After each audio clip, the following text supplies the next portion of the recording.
What is up, F and True followers and wrestling fans? You are watching the F and Brand of Wrestling and Entertainment here on YouTube.com. My name is JC Styles, and I am back with the Monday Night Raw review for March 18th, 2013. Got a little bit to talk about, so I'm going to get right through this. We start off the show with John Cena. He talks about his WrestleMania opponent, then talks about what he plans on doing at WrestleMania. We then see Darren Young and Titus O'Neil come out. This kind of altercation kind of resolves into having a match when John Cena defeats Darren Young. We then see a video package of Mark Henry versus Ryback from the last several weeks. Ryback picks up, then we come back for commercial. We see Ryback pick up the win over David Otunga. Ryback says post-match, either before or after WrestleMania, his path and Mark Henry's paths will cross one more time. Mark Henry music hits. But before anything can happen, Vicky Guerrero comes out and removes Ryback from the six-man tag team match against the Shield, teaming him with Sheamus and Orton, and puts him in a singles match against Mark Henry at Mania. Now, there's no word whether or not who we will see take Ryback's spot in the six-man tag, but later in the night, we kind of get the idea of who it may possibly be. We then see them hyping up the contract signing between Brock Lesnar and Triple H for later in the night. We then see Fandango, or Fandango. Anyway, same antics. He was supposed to wrestle tonight because of what happened on Friday Night SmackDown with the Great Khali. We then see this happen again on Monday Night Raw, and this leads to not seeing him compete. We then see R-Truth pick up the win over Damian Sandow by countout, which was actually a pretty good match. I really enjoyed it. I thought it was really great. It's good to see R-Truth back in wrestling again, and I really enjoy him as a wrestler. You know, I followed him through TNA. I followed him from his first stint in the WWE as K-Quick. Then when he went to TNA as Ron Killings, and now I even like him now as R-Truth. I've always liked R-Truth, even from when he was back as K-Quick teaming with Road Dogg. We then see Undertaker Punk. Undertaker says that he was sickened to certain extents last week at the disrespect that CM Punk showed Paul Bearer. He then says no matter how, he will get his urn and get his hands around Punk and retrieve his urn. Then CM Punk comes up on the screen, and he's basically treating the urn like it's a basketball, mocking Paul Bearer, the oh yes, and the Undertaker, all that stuff. And you hear him, he's making fun of him and everything, and then Punk says that at WrestleMania he's going to be the one, and he's going to be 20-1. We then go into Team Hell No picking up the win over Epico and Primo. This was a pretty good match. AJ came out to try to cause a distraction to cost Daniel Bryan and Kane the match, but this was to no avail. We saw Kane and Daniel Bryan pick up the win. We then go into a Jericho interview where he is interrupted by Fandango. And I have a feeling we're going to see a seed planted between these two, that we're possibly going to see a match between these two guys at WrestleMania. If you guys remember, Jericho was on Dancing with the Stars, and Fandango is a ballroom dancer. And it works if you really think about it. It really works, storyline-wise, if you were to put a storyline together. We then go into Alberto Del Rio picking up the win over Cody Rhodes. Now, this was actually a pretty good match. I always like when Cody Rhodes gets in the ring because he really performs very well, and he can hold his own against a main eventer like Del Rio. Then, after picking up the win, Jack Swagger comes out, attacks Del Rio, and then after attacking Del Rio, when he's getting ready to leave, he attacks Ricardo Rodriguez, putting him in the Patriot Act, breaking the ankle of Ricardo. We then see a video package of Booker T being inducted into the 2013 Hall of Fame, and he joins the likes of Bruno Sammartino, Trish Stratus, Bob Backlund. He joins Donald Trump, and he joins. I was just talking about him too. He joins Bob Backlund, Trish Stratus, Bruno, Donald Trump. And I forgot the fifth. I forgot the other guy. But to no avail, we see Booker T being inducted into the 2013 Hall of Fame. Guys, I'm sorry. It's been a really long day. I'm fighting a headache, so I'm trying to get this done for you guys so you guys can hear my input of what I thought of Monday Night Raw. So just bear with me, please. We then go into Randy Orton and Sheamus picking up the win over Slater and McIntyre. Post-match, Shield comes out and surrounds the ring. And then as they're getting ready to climb into the ring, the Big Show comes running out.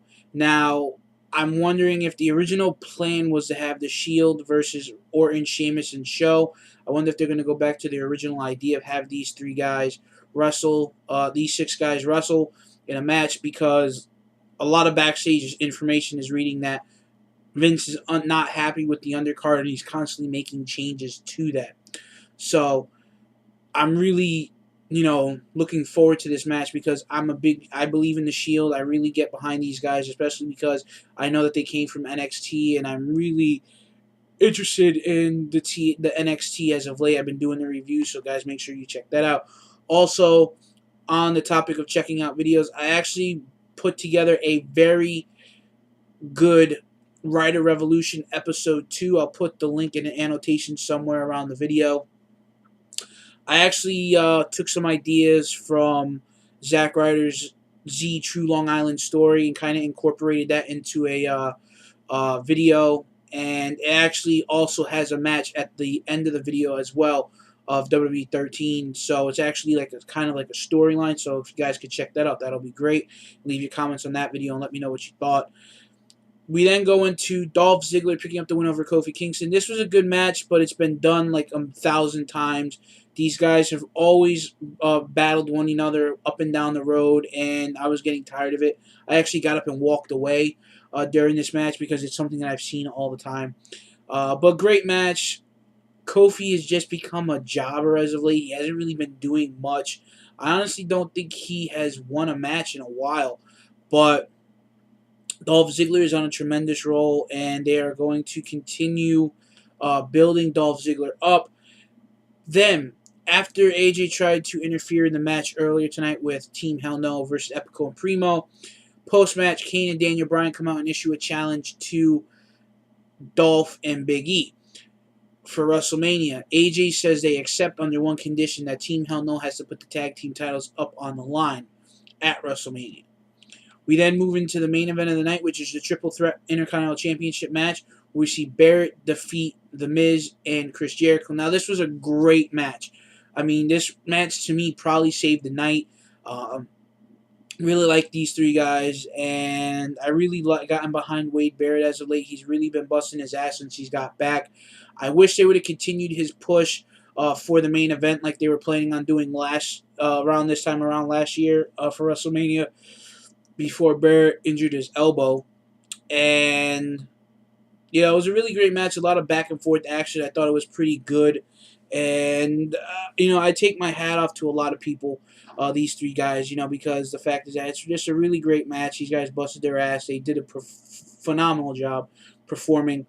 And I kind of knew that we weren't going to get a new Intercontinental Champion because, the Vince doesn't like the whole title changing hands on Raw or SmackDown, unless it absolutely has to make sense for the storyline, or if someone's hurt or they need time off, they do that. Excuse me, guys. We then go into the contract signing. Brock Lesnar versus Triple H contract signing. And after, back and forth between Heyman and Triple H winds up putting his hands on Paul Heyman after dispersing of Paul Heyman's security, because he was saying that the stipulation of the match is that the winner gets Stephanie. And Triple H, he doesn't like putting his he don't like putting his family involved in storylines like that. And then Paul Heyman makes a comment about, better yet, how about the loser? Wouldn't it make sense if the loser gets Stephanie McMahon? And that's when Triple H just flew off the handle and started cracking and throwing Paul Heyman around. It was a good segment. Then Triple H signs the contract and tells him to get his beast out here. Then after throwing the furniture around in the ring and out of the ring, Brock Lesnar comes out with a steel chair. Triple H flips over the table and grabs a sledgehammer. And then Paul Heyman grabs Brock and tells him, no, you won the battle, you won the battle, you won the battle. We then find out that the stipulation is going to be at WrestleMania, Triple H versus Brock Lesnar in a no-holds-barred match. Now, I'm definitely looking forward to this match because I'm hopefully attending WrestleMania, and I'm really looking forward to seeing this. Now it seems that the show is starting to come together, and I know a lot of people are saying that, we got 20 days away and we're still getting matches added to the card and getting changes to matches and stuff like that. So, guys, thanks for watching this video and sticking it out. I'm sorry that I'm a little all over the place today. Like I said, I'm fighting a headache, and now my eye's starting to act up. So for the Effin brand of wrestling and entertainment, please check the Writer Revolution and leave your comments on that video. Leave your comments on this video, giving me your thoughts and opinions on what you thought of Monday Night Raw tonight.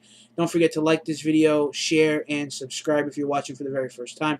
For the Effin brand of wrestling and entertainment here on YouTube.com, I'm JC Styles, and I will catch you later.